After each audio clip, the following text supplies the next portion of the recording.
Yeah, we are live. You can start.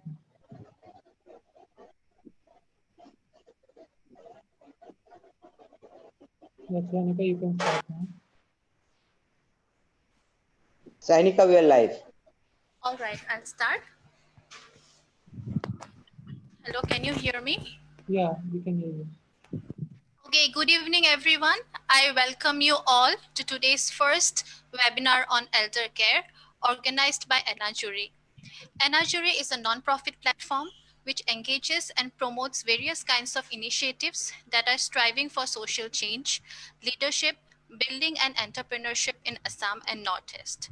During the course of the last few months, we have been engaging through virtual media and inviting speakers engaged in various fields to create a network amongst people working in the Northeast. Today we have amidst us retired Captain Atul Chandra Barua. I welcome you, sir. Atul Chandra Barua is the founder of Bhavada Devi Memorial Philanthropic Trust, SENEH.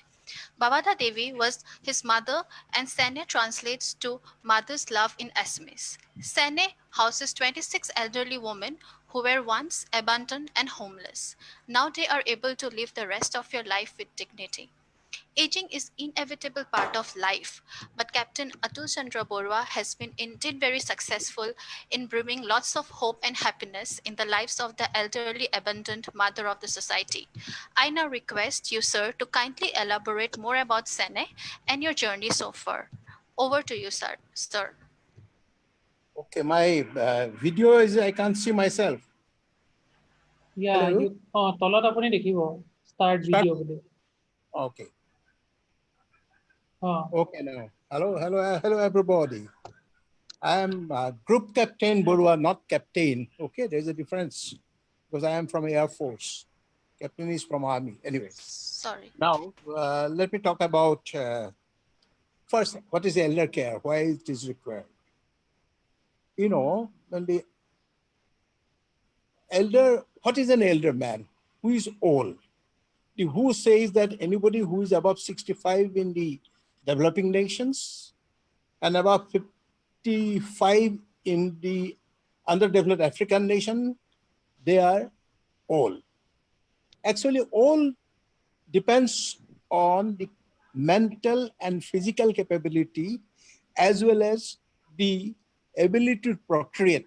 Depending on that, you can tell who is an old, who is not old. Now, then there are some genealogists who says that all these, there are three types of old. One is called young old, who is from 60 to 69. The middle old, 70 to 79.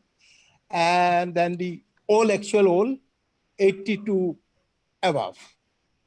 Now, that is what is old means now. Now, I just want to tell you the problem about old, because in the developing nations, there are, I think, 25% of the people are, in the developed nation, 25% of the people are old.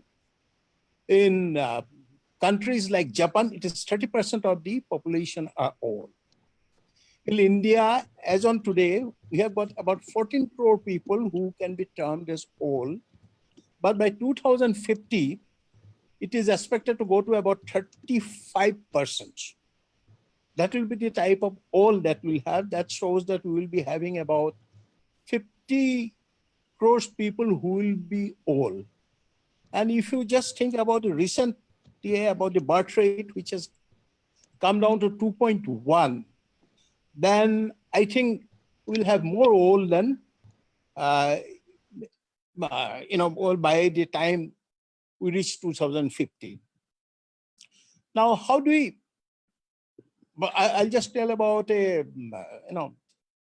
NGO in South who has done a survey in 20 taluks. They have found that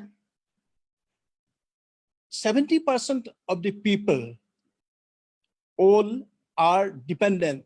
About 50% are fully dependent and 20% are dependent on others for their survival.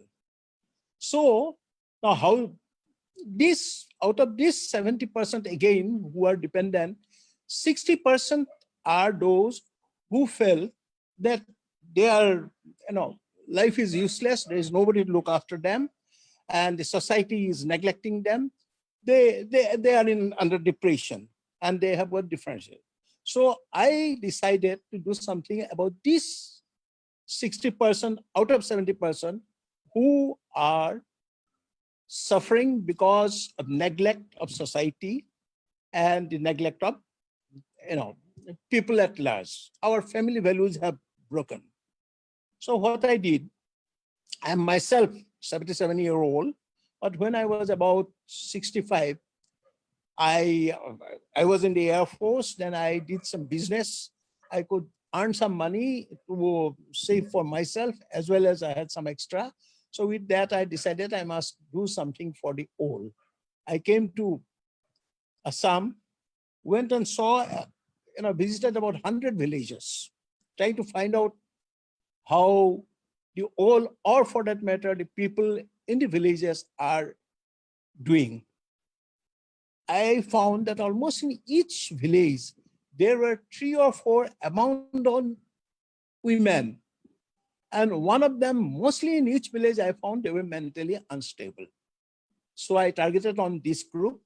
I opened Bhabada Devi Memorial Philanthropic Trust in memory of my mother, who I belong to a very, very poor family. We had 10 children. My father was a clerk. We had to work in somebody else's place to do our studies. But in spite of the hardship, my mother had, she had always something for the poor and the tribes. So in her memory, I started Bhabada Devi Memorial Trust.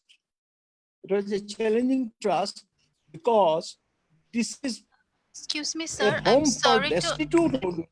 Excuse me, sir. I'm sorry to interrupt, but can you please hold your phone at your face level? We can't see you properly. Okay. Is it okay now?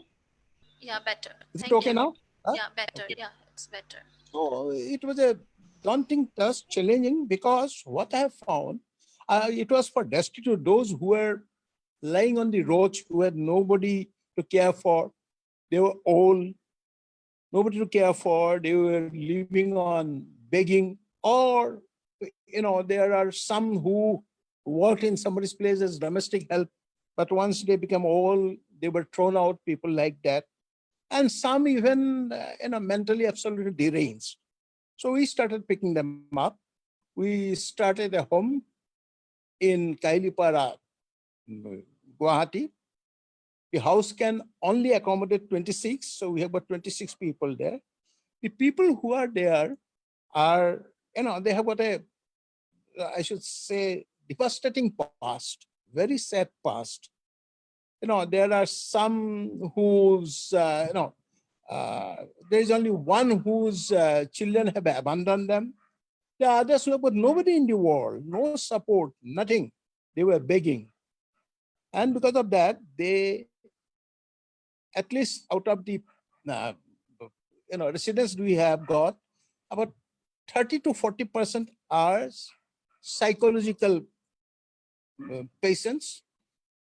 And then there is another NGO called Ashadip, you must be knowing. It's a very, very famous organization.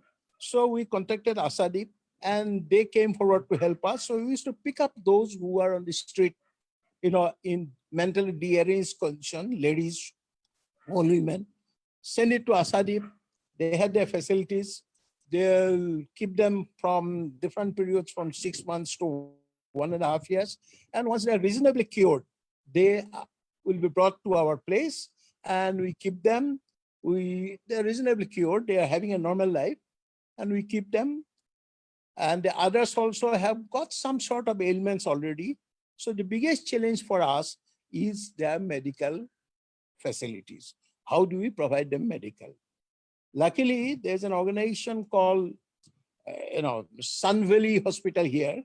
They have decided to, for last about 1.5 years, they are providing us, free treatment. Then Assam Foundation of North America, they are helping us with whatever money is required for the health of these people. We give these people everything. the shelter, food, medical care, clothing, soaps, detergents, everything, whatever is required to have a comfortable and dignified life. And how do you keep them busy? That was a problem initially. So what we decided that nobody from outside will come to help them. They'll do everything themselves. So they cook themselves, they sweep, swab, they, and then swab, clean the bathrooms, everything they do themselves. And even then, since they had enough time, we started giving them training on different handiworks. So our products are now on display. They're being sold, and whatever money we earn from that, and to tell you frankly, we are doing a good business now. Last year, we earned profit alone about 30,000 rupees. And with this 30,000 rupees, what we do, we don't club it into our account. We use that and put some of our money to take them out, some picnic or some religious places or some places of recreation. Every year, unfortunately, because of the pandemic, now for last 4 months, we have not been able to take them. We take them 4 times, say, year to some outside places. Then every year we have an annual conference where they give a performance, musical performance, which is appreciated by all. A lot of people, the governors, 3 governors have come, ministers, everybody has come, and some more than that, of course. I would emphasize that some people of Assam, renowned literature and in other fields, they keep on coming. Now, how do we, sustain financially? What we do, we have, first thing, certain, I contribute, and my son, we contribute about 40 to 50% of the expenditure. There's an organization called Give India. They do crowdfunding. They give us about 20 to 25%. And then, most interestingly, the people of Guwahati and around, they come, they give materials and money. In fact, before this pandemic, it was a problem for us. We used to request people that please don't bring anything. No food stuff is required. We had so much of foodstuffs for them. They are having good life. Unfortunately, we lost 5 of them, 4 of them on cancer, and 1 for renal failure, complete renal failure. So actually, so far, we have given shelter to about 33. Out of that, for 4, we could find out some relatives. Once we come on TV and tell about them, then the relatives come themselves that we will take them because they get exposed. There are people like that also. So about 35 women have been benefited by them. So encouraged by this, we are in the process of increasing our capacity. Hopefully, because of once again the pandemic, our construction work has stopped. Hopefully, we'll be able to, increase it by another 5.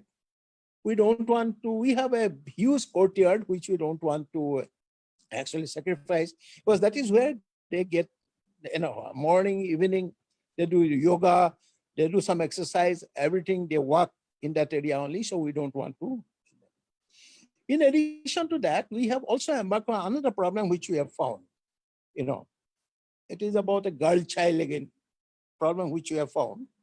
Actually, we have been giving scholarship to a school in Patacharkoshi, a girls' school. Scholarship, we are the conduit. A gentleman from America, he sends it to us because he cannot send it directly. And we go and give it to them. Every year we go there and give them scholarship to the meritorious students of each class. There, once we had a medical camp, we have some doctors who are associated with us, absolutely free, all medical, they come anytime, and any moment we require them, they will come running and jumping. They all give, free treatment without TM, that is also there. Then we have got a trust. In a trust is also with a lot of people who are, quite known in different fields from Guwahati, all renowned people. So what I found, but I'm just digressing, I have found that in the school, when we went to the school, are we on? Can you hear me? Yes. Hello? Yes, we can hear you, sir. Yeah. Okay, okay, fine. Then what we have found that when we went to school, we once did with these three doctors. There is a lady also, for lady doctor, she have done. We did a medical camp there to see the health of the children there. Then we found that about 70% of the girls were anemic. So suddenly it occurred to me that could it be, actually I saw a movie called Padman or something, so I was influenced by that.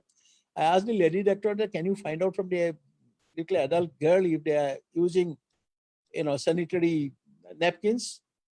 To our horror, we found that about 95% of the girls didn't use sanitary napkins. Then once again about, mortality, mother's mortality in childbirth in India is one of the highest. And out of India, Assam's is the highest. In Assam also, Marigaon district is the highest in Assam. It's a huge one. So we went to Marigaon school. We did a survey there. We talked to about 300 girls, and we found that 99%, almost not 90, more than 99.5% girls didn't even hear that there is something like this. So now what we started, unfortunately that again had to be stopped. We started distributing free sanitary napkins to these girls. We did it for about 4 or 5 months. Then in the meantime, we have also tried to see if there will be some sponsors. We haven't got any so far, but hopefully we'll get it because it's a very, very, important health-related issue. So as of now, we are giving every month to 300 girl child the napkins.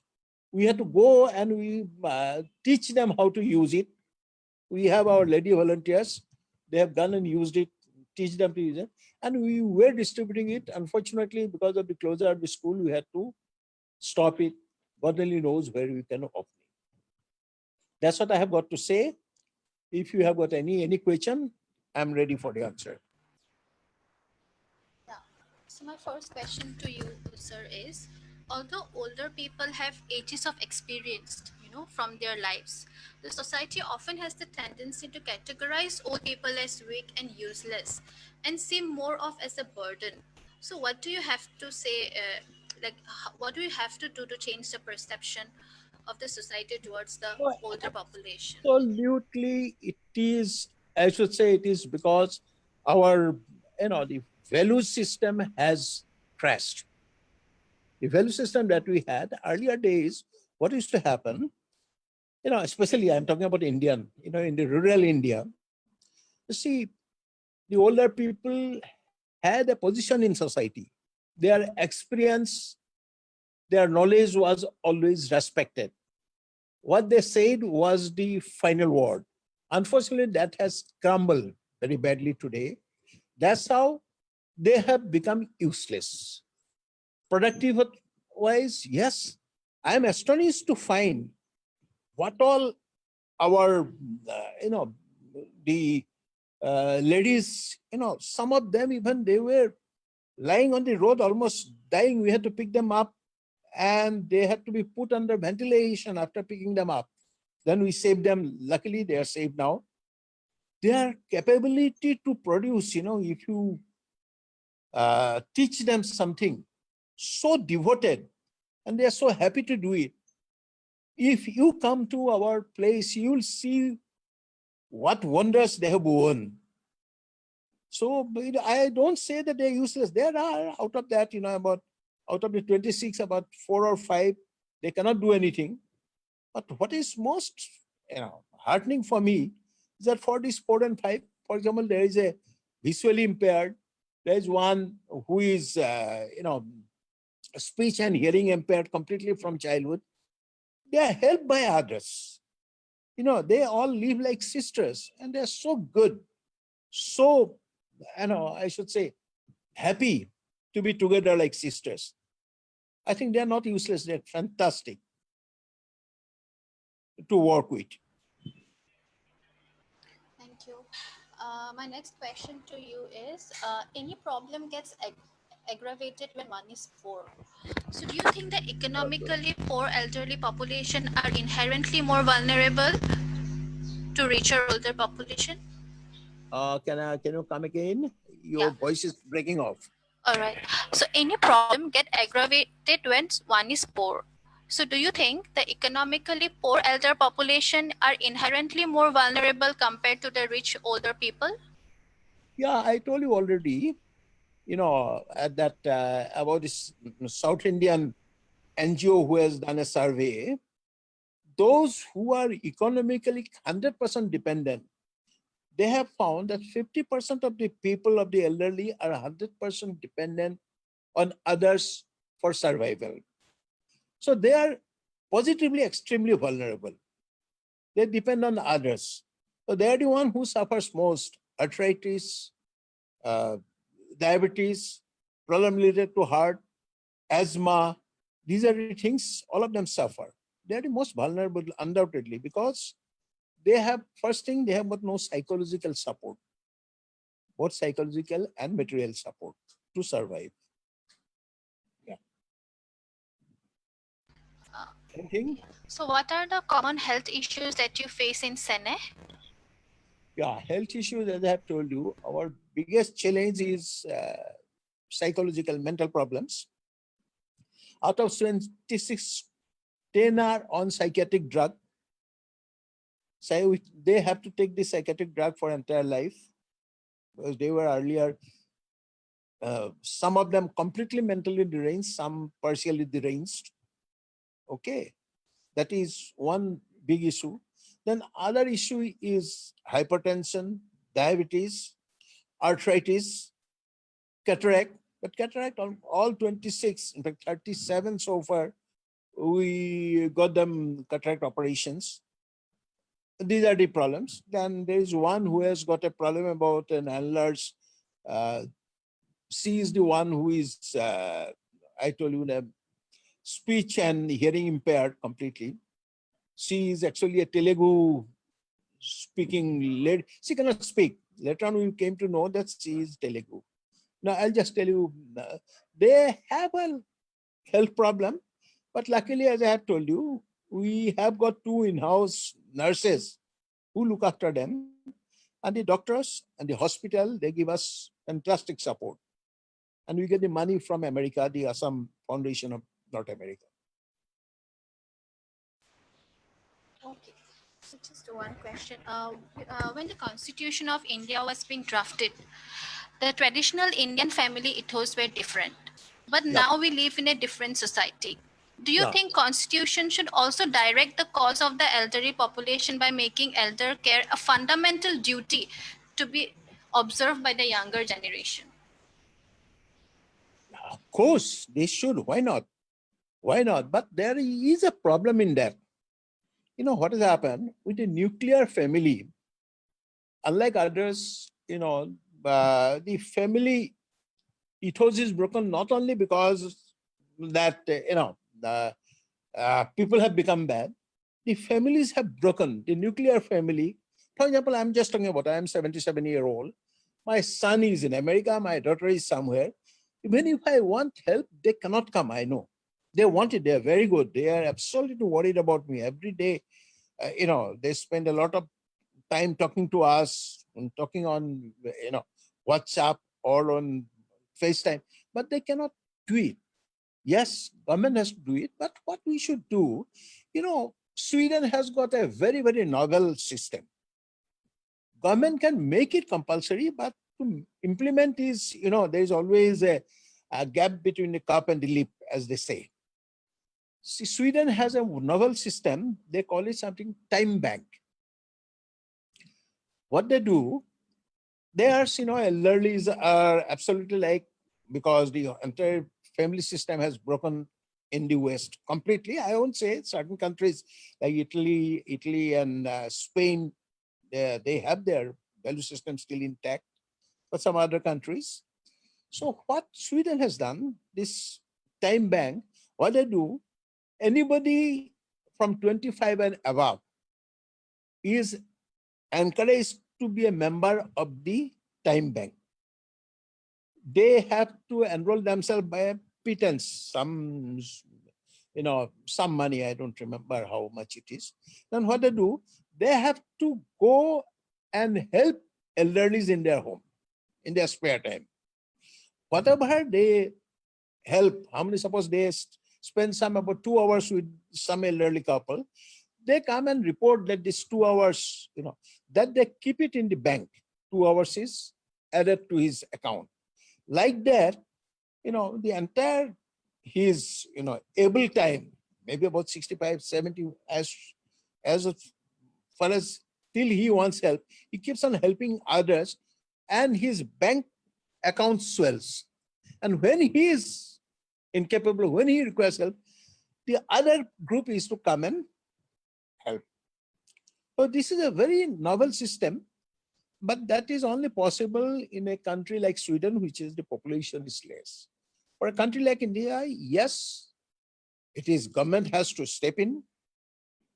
They have started doing, not that I won't say they are not doing. Now, probably there is a rule by which if a son doesn't look after his or her parents, then a son or daughter, especially sons, because daughter has got her another family. If he doesn't look after him, he earns, his 1/3 of his pay is forcefully cut and given to the parents. That has started.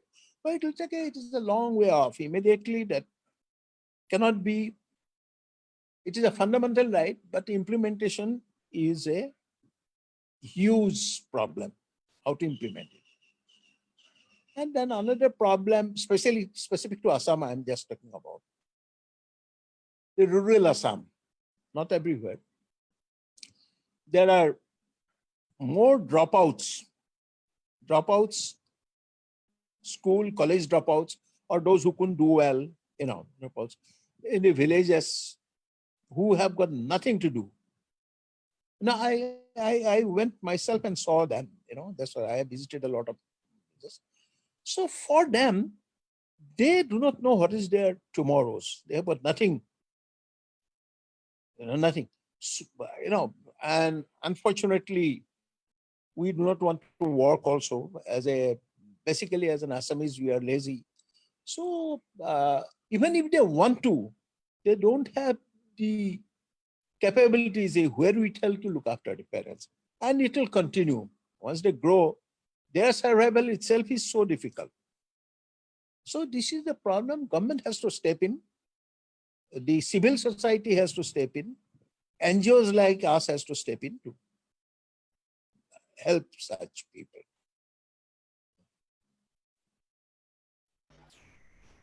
We have a few questions from the participants.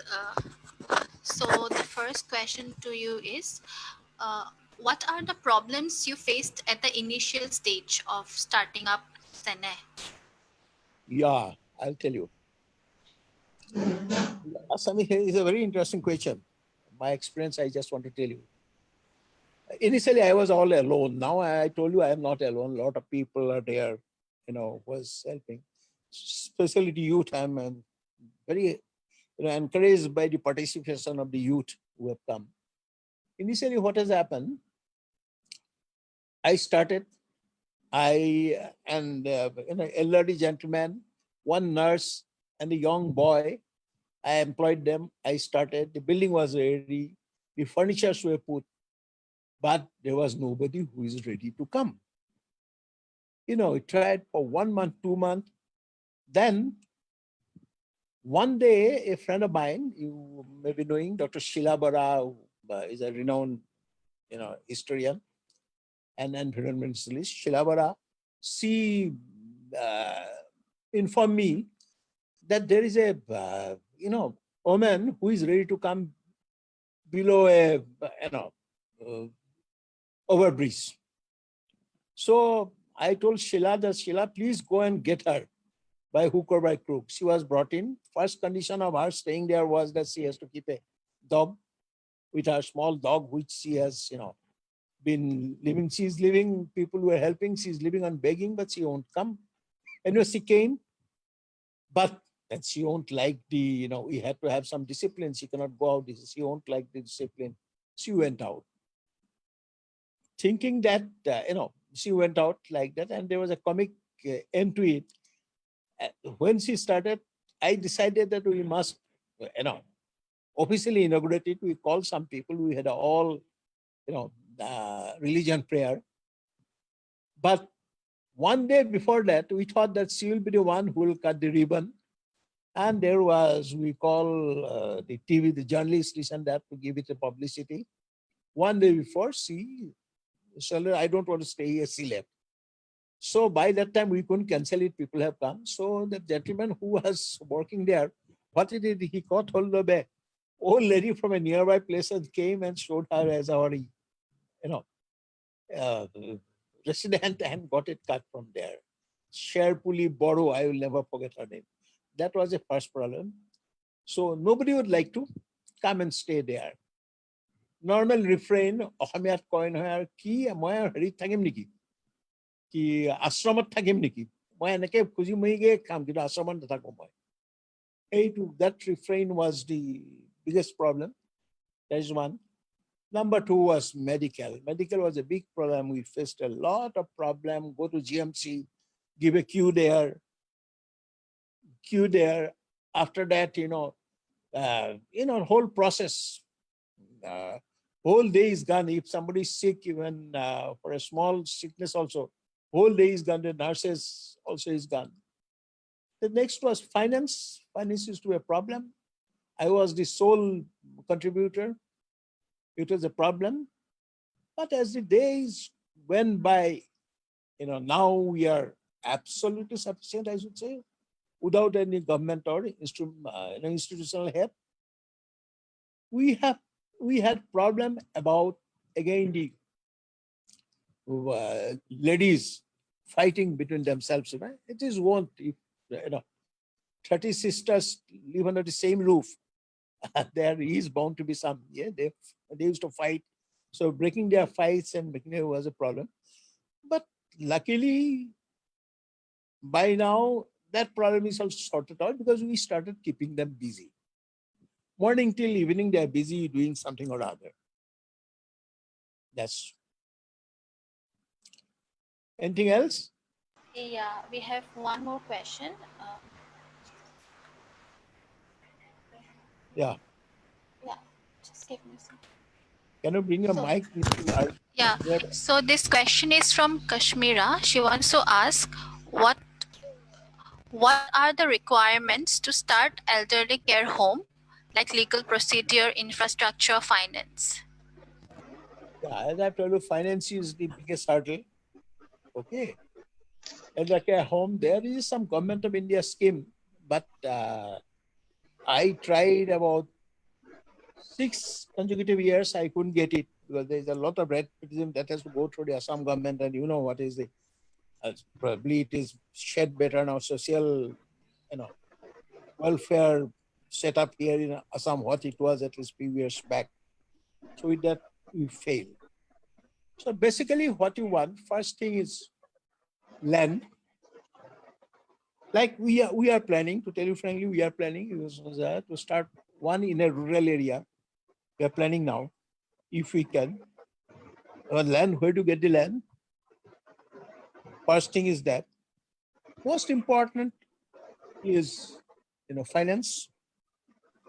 There are people who may be able to help, because government will not help unless you are an influential person. There are people who are, they're now starting, influential people, they are starting. I don't know how successful they are. I heard about somebody started one in Guwahati, but I am told there is only one for lots of 6 women who is there. So is there, but then most important is volunteers who will work. There's also manpower is a huge problem. Fortunately, the youth are doing good job. We have a girl, I think she's listening to me. Her name is Jutika. What a dedicated girl she is. So what about especially the girls from Assam? They are very dedicated and they have got a heart of their goal. So that I think will, in the long run, that will be sorted out. But finance, land, and then convince the house, how they will make the house is a challenge. I And have a most, question. Sorry. yeah, please. You go ahead first, sir. Most importantly is medical care. Most important, how to provide medical care at doorstep. That is probably is the most important consideration one must have before they think of starting anything. Yeah, please. So you have mentioned the elder population will be more in the future years. Yeah. So my one question is, what do you think we, the younger generation, should do so that we are prepared? And second question also is about, as you mentioned, that you are living alone, your 70s and, and your children are not alone. So in Western world, they have elder housing, elder care. It's not for only the destitute. There are places for people who can have a comfortable, old age. What should you do what should the young people vision for? I mean, that could be an entrepreneurship too. People could do it as a business, taking care of the elder people. So what do you have to say about this? That is a very, very brilliant idea, especially for middle and upper middle class people in India. We should have, enough of these elders home, old age homes, where they pay, they rent, pay and stay there, depending on their financial capabilities. There can be 2 or 3 different types of places. One is for the rich, one is for the middle income group, and one is for the poor. We should start. Rich should be, for their stay, very comfortable, so they should be paying more than actually what is spent.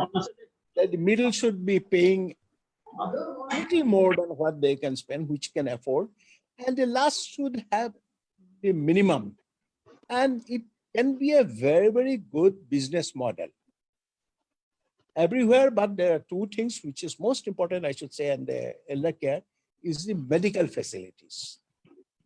They got to have a good medical infrastructure in place where, their on-door services also available. So since many people are coming back because of COVID-19, right? People who are living outside Bangalore and Mumbai and all that. I hope that somebody is listening to us. Hope that somebody who is entrepreneur mindset see that there's a huge need for elder care facility, which is for profit, provide an excellent service, and people who can afford it can stay, right? Yeah. And about the number of people, you are saying the number of elder will increasing. I think Assam government also need to do something as the elder population grow up, going to increase.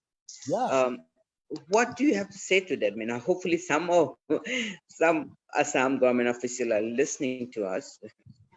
See, first thing is that it has to be the government's stranglehold has to be lifted. What is happening today, the entire chain is so long. If you want some help from government, financial I'm talking about, the stranglehold is such that it takes such a long time today. The red tapeism or the corruption, the leakage in between, all combined. I'll tell you one of my experience. When I was starting for money, somebody came to me and told that there are 16 lakhs government grant we can give you. You have to pay back 25%. It was like that. Okay. So first thing, the government's stranglehold has to go. Government has to help, come out all the way and give it to such an entrepreneur who has got not only the vision of a business, but also the compassion and love, which is most important for this, for anything to do with elder care. Because they are like, it is a fact. So that's how you require compassion, love, and understanding. Because all people cannot do it. That's what I want to tell you. All people cannot do it. Okay. But there has to be some select. Everybody cannot think that it's a business model. A business model with a heart, with compassion, that's what is required. Sir, Yes, sir, I'm Priyanshu. I had a question for you. Yeah. Like, from a group captain to a social worker, I want to know your journey. Okay. Yeah. I'm an engineer basically. Okay. Okay. After I did my engineering, I found some assistant professor. I was also a lecturer in Assam Medical College for a year. Then I joined my Air Force. In Air Force, I worked for about 30 years. Then I left Air Force voluntarily and the rank of group captain, voluntarily. And then I decided, first I worked in a company for some time, but it a pay which was almost 2 times more than what I used to earn from government. Later on, I started with a friend of mine who was a diplomat, earlier. Yeah, we started a business called Era Exim Enterprises. It was basically an export-import, plus we did also cargo. We started taking cargo from Delhi, honestly speaking, because of my contact, defense cargo mostly, to different countries, mostly against CIS countries and likes, of course, UK a little, where the defense cargo, for example, some aircraft engine has to go from here for overhaul and come back. This is we hire aircraft from, with the breakage of the Russian Federation. There were a lot of those Russian military aircraft available. They were all in Middle East, Dubai and all. We used to hire from them, take it from here, bring it back. Like that, a lot of business we started, and we could make a good money. So we did know once I had that money, I had a passion. I wanted to do something for Assam. All along, I could have done it. I have got a house at Delhi. Even now, the house is still there. I'm a permanent resident of Delhi only. But I could have done something, but I had a passion right from my childhood. Even I still remember when I was in engineering college, my I studied outside Assam. I was in Dhanbad. So when I used to come by train, as soon as I reached Assam, the first station in Assam, I used to jump from the train and go and kiss the, land. And everybody used to tell me mad for that. Anyway, so I wanted to do something for Assam. So I came here. And then in 2005, I think, or 2006, there was a devastating flood in this area, Puri and other rivers got from Sangsari onward. It was a very, very devastating one. At that time, I was the president of Assam Association of Delhi. You must be knowing it's a big organization. I was the president there.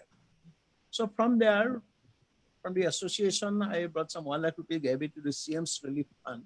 And I brought some money from my own side. So I decided I must go and do something of my own also. So I went to, took a small small boat and with some other ladies, there was a small NGO in namesake, but the government didn't allow any individual to go and give any flood relief. So in the name of the NGO, I took a lady from the NGO. We went and I went flood relief. Then I entered hut, it was absolutely, the entire village was inundated. There was nobody, everybody was shifted. But I found some life in the hut. And hut was our Osamia Jipsa Dhoka coin. There were more dhokas than the, which was making the hut stand. I went inside, I found an old lady and the girl of about, 8, 9 years, and a man who was lying on the bed. And I imagine I'll never forget that scene, that old lady, the way she looked, what a sight it was. I never knew that Assam's people can be as poor as they were. And especially the plight of the old lady, because what has happened, it was her son who was a daily wage earner. He, while cutting some tree, he fell onto the tree, he injured his back. No treatment. And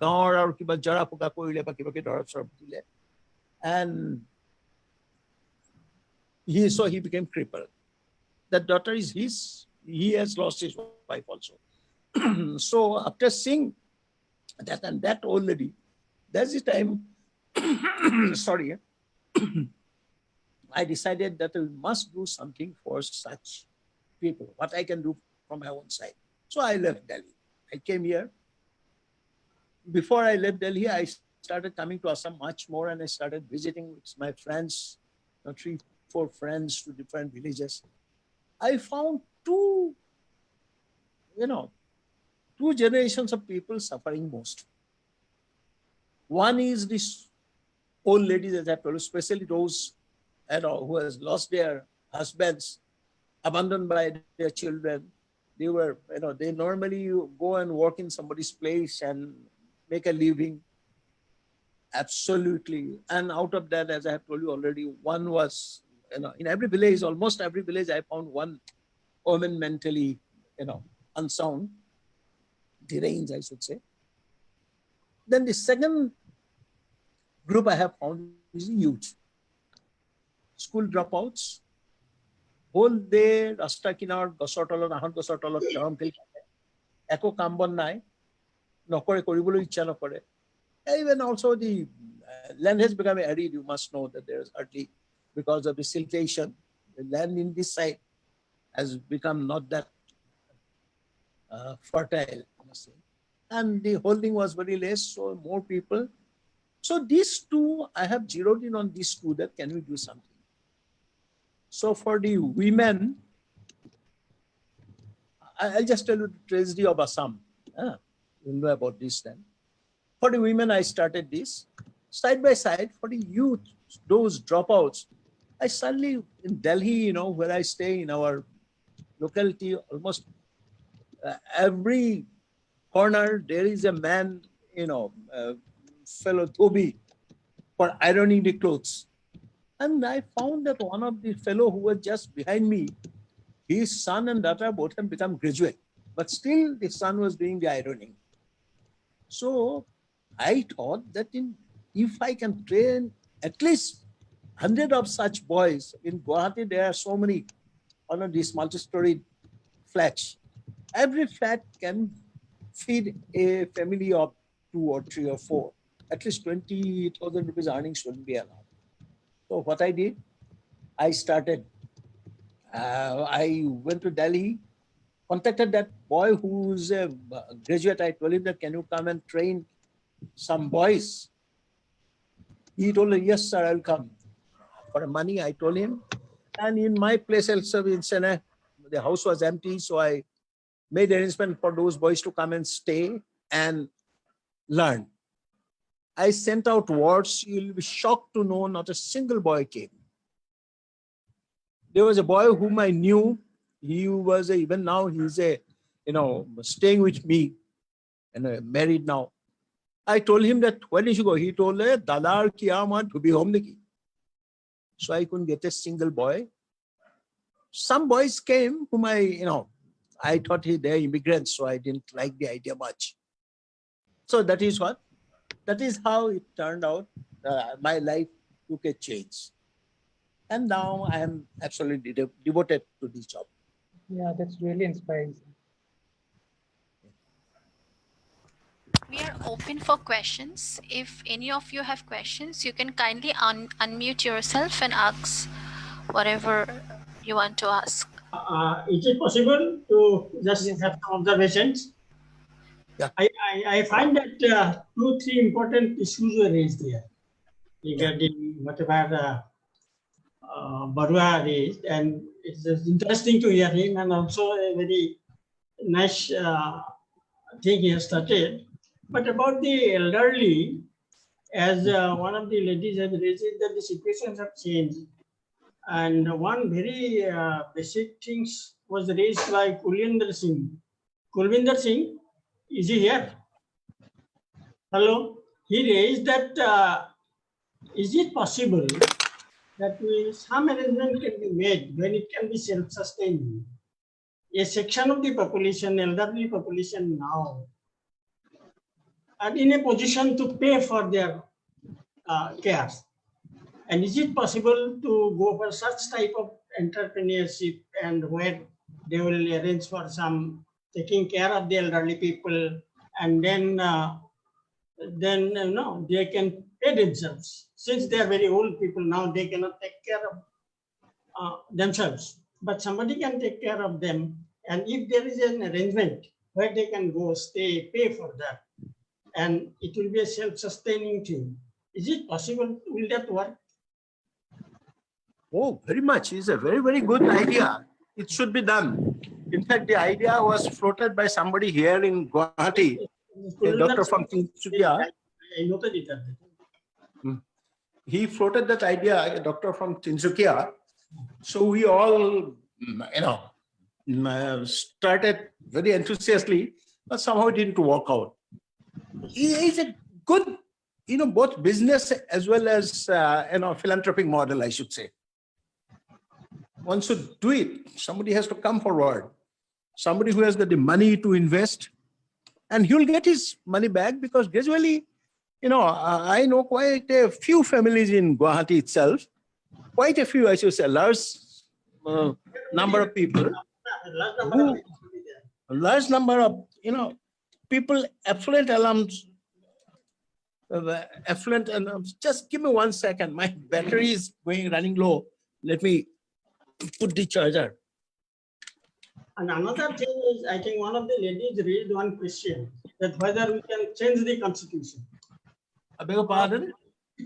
One of the ladies during after your discussion, when she raised some question, that our constitution was made long back, and at that time these problems were not there, whether we can change the constitution.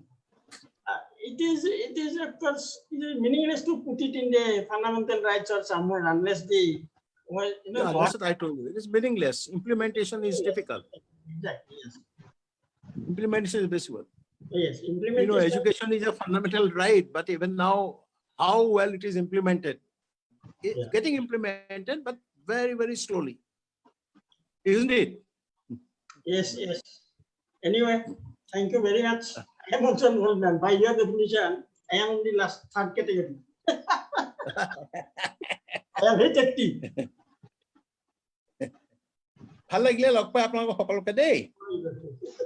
One more question. One more question I want to ask. Hello? Can I go? Yeah, please, looking from the gendered perspective, so I wanted to know from you, like, are older women population more vulnerable and abandoned than male population? What do you have to say?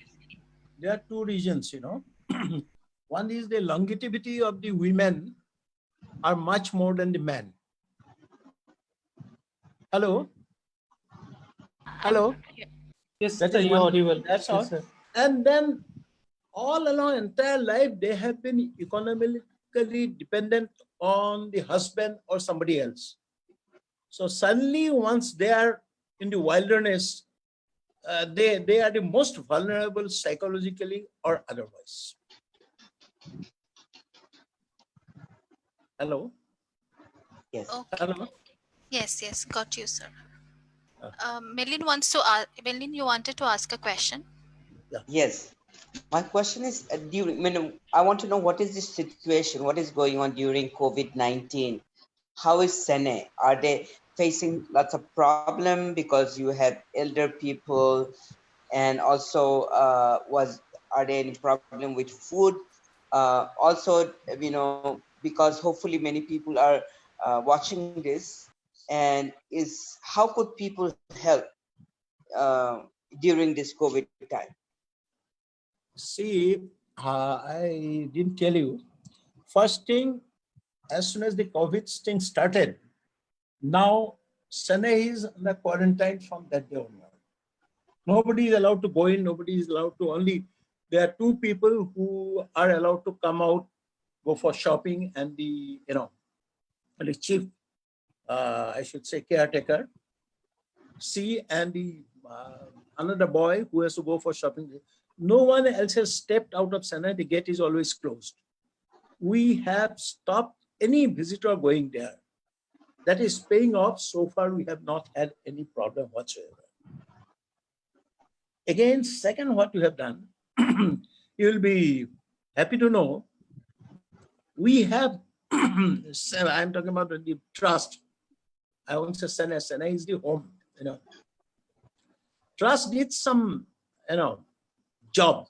The young volunteers, we gave free ration to 560 families.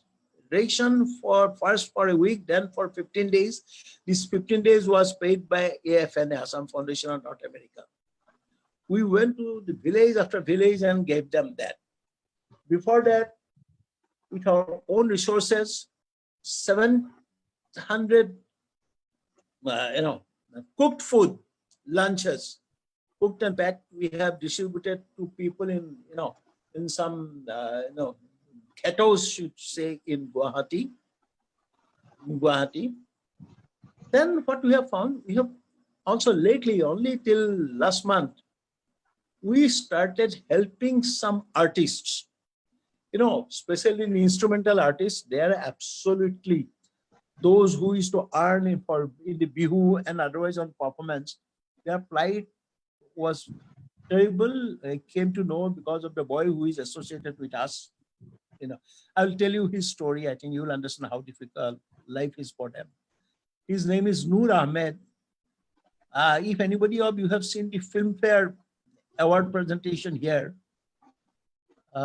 ceremony, the dances, although somebody else got the contract, he was the one who choreographed the entire dances.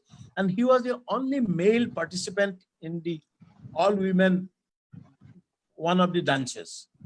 The same boy. He went for this relief work once. And when he came back, he had to break his roja at SENEH itself. And I was told that he broke his roja, with some rice and 2 bananas. Then I asked, I didn't go myself. I asked Jutika, our, the person who looks after SENEH. Then she found out, she told that you can't imagine, he almost is starving. Because he was earning from 2 schools, all has stopped. He has got an ailing mother. He also looks after one of his aunts. So he is starving. So with that, we contacted some of the artists, and through them we came to know. And so far, about 25 such instrumental artists, we gave them, 1 month's ration and some money to sustain for 1 month. So as far as the old ladies are concerned, they participated in packing all the items. It was a lovely sight to see. But because we didn't allow anybody else to come inside, 560 packets of food, was a huge job, but they were the one who did it. Luckily, they are keeping very well. And hopefully, God willing, we'll be able to sustain that good luck. I haven't gone to SENEH for last 2 months myself.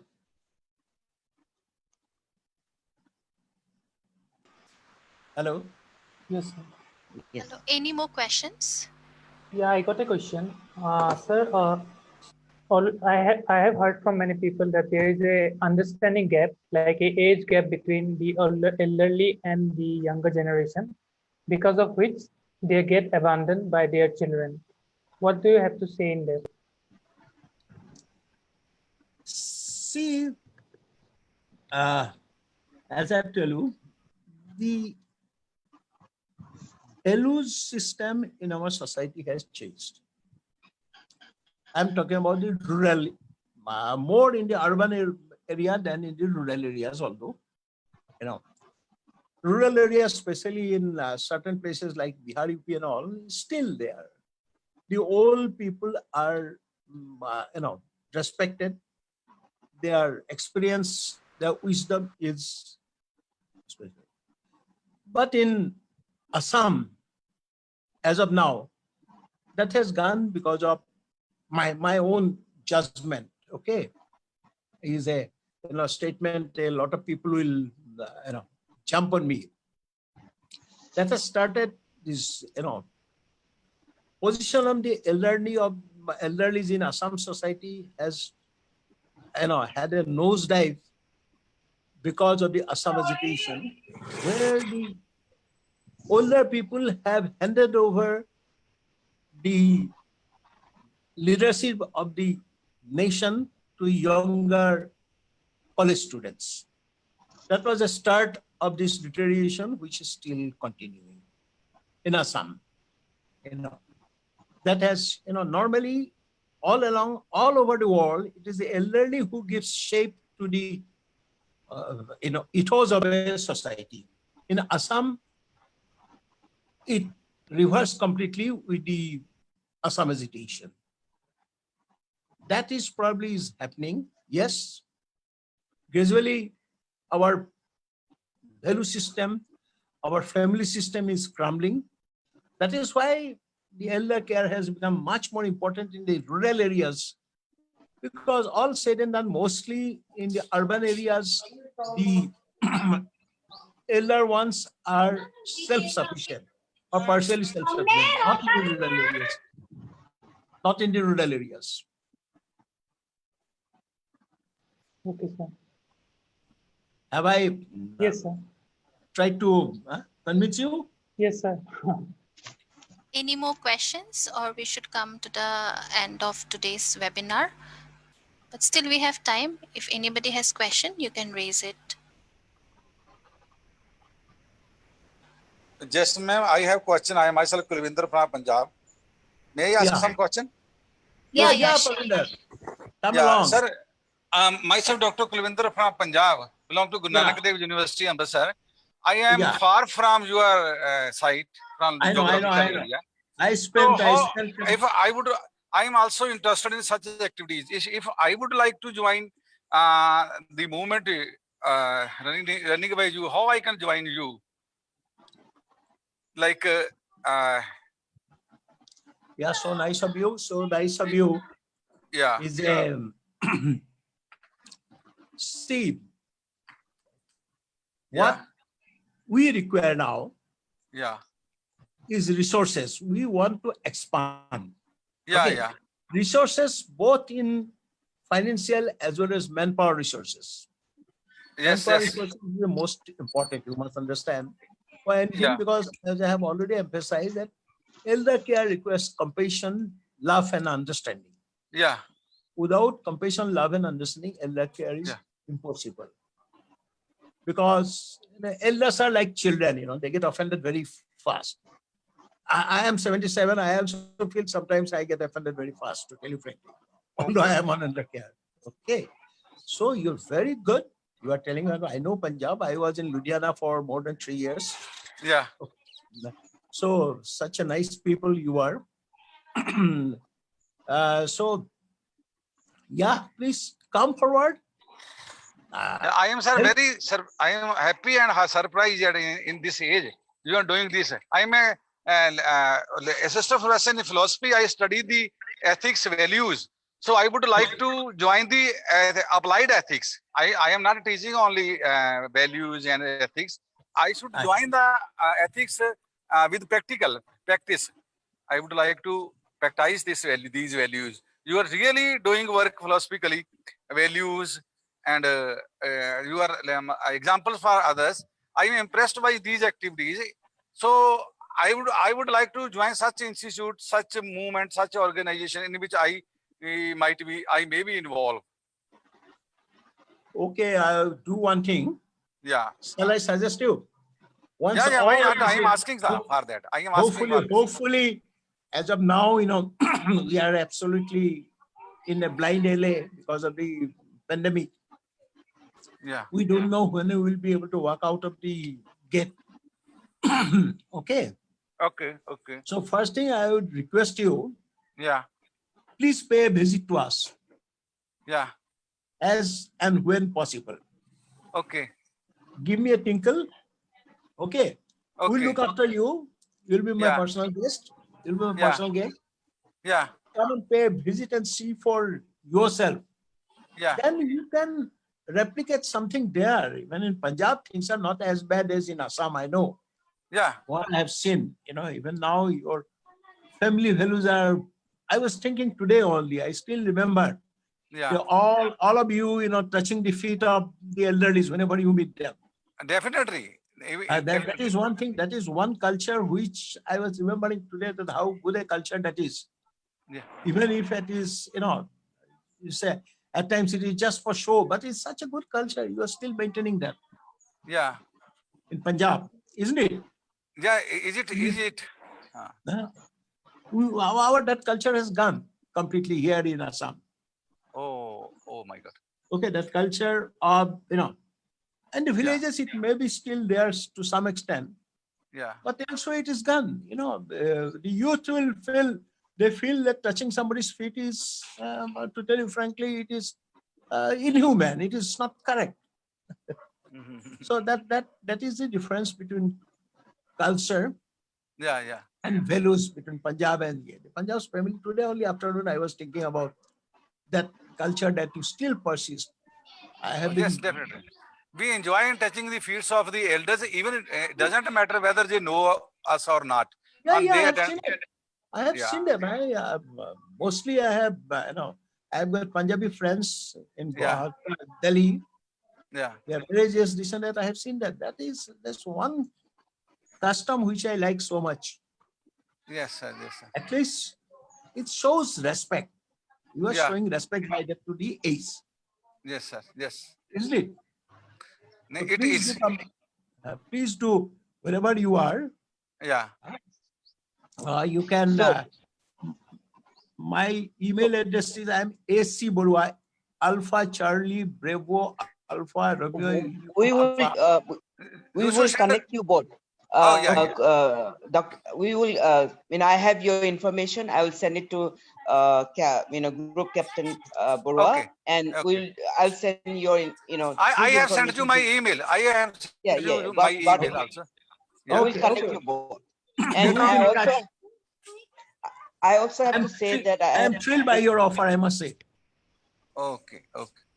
And I also have to say that I did visit at SENEH. I have visited all the elder home in Guwahati, and SENEH Yeah. is one of the place because they had a function, and in that function, all the performance were done by the people resident of SENEH, and all the gift they gave it to the guest speakers and all were also made by the resident of SENEH, which was excellent. And Okay. it seems like they cook for each other, they take care of each other, they do gardening, they make they use loom to make gamcha and stuff like that. So I saw the people resident of SENEH very happy. So it's a good place for you to come and visit. Really, And when you come, I would. and when you come, do contact us also, because we would like your input for other areas too. Yes, ma'am. In the meantime, if you send me your telephone number, or if I can get your, I'll send you a small video which will tell about us. Okay. In my chart in And Jharkhand, your I WhatsApp have also. sent my name, my email and phone number also. Yeah, we I have got sent it. everything. We will forward. They will forward it to me. Yes, sir. We'll forward this. Forward kori bade. Oh, Kori. Is it deal? Yes, yes, yes, Please send it. yes. Yes, yes, we'll do that. Thank you, sir. Thank you. Yes. Thank you. Thank you. Thank you everyone for joining us today. Sir, do you have any last piece of advice for the youth of Assam and Northeast? Who told you I am not a youth? I'm still young. But young Yeah, people, yeah. I'm still young. workers can Young in mind, okay? make I Assam always feel that elder free. one is old when he is, he feels old. I don't feel old. I feel like jumping from third story even now. So, okay. Advice, Being a young, may I say something? May I say something? Being a young, may I say something? Yeah, please. Yes, sir. We being a young, I feel when we respect the elders, when we help the elders, like the elder brothers, we got bliss from internal side, and we got encouragement, and we got help from God also. We become psychologically strong. We become financially sound. So when we take initiative to help the elders, then we got everything from the ultimate reality. We got everything. So we should practice these things. We should not only study or give the only lectures. When you are doing these things practically, we should do these things practically, and we can get the benefit in practice.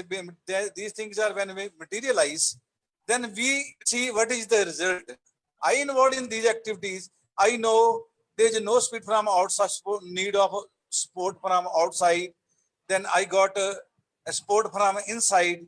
Then ultimate reality, God helps us in everything and become examples for other. The students circle becomes wider and wider. It becomes a movement also. So as people of Assam should like to do this and adopt these things.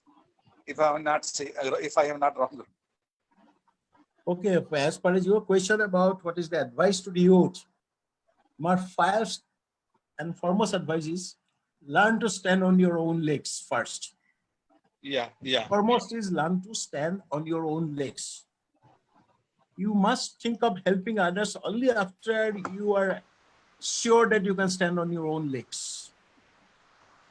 Have, of course, the family values, look after the elders, respect them, but first and foremost, think about how you can stand on your own legs without any support from anybody else. That can come from competitiveness, that can come from hard work, that can come from will to do it. Yes, sir. I hope it is enough. Yes, sir. Yes, sir. Thank you. Thank you so much for joining us today. It was indeed a very enlightening webinar. So, elder care, I feel, is a very important aspect of the society. People should be more sensitized and made aware on healthy aging and how to take care of elder parents. And also caregivers, I feel, plays a very important role in the society, like in terms of taking care of the elderly people. So I think more and more trained caregivers should, more and more training based caregivers should be there. And also I feel textbooks should also be more, they should include more and more materials for how, elder care. As a children, they should always be sensitized right from the school that, you should always take care of your elder parents and elderly people. Thank you so much for joining us. So Okay. see you next week. Next Wednesday, we have yet another webinar on elder care, and it will be on Parkinson's. We'll have a specialist who will be joining us from Parkinson's Disease and Movement Disorder Society. Oh, fantastic. Okay. Hoping to see you next Wednesday. Next Wednesday, isn't it? Okay. Yeah. Yes, sir. Thank you all. Bye Same bye. time? Thank you. Yeah, Same time, same 6 o'clock? time. Same Yes, sir. time. Same time. Okay.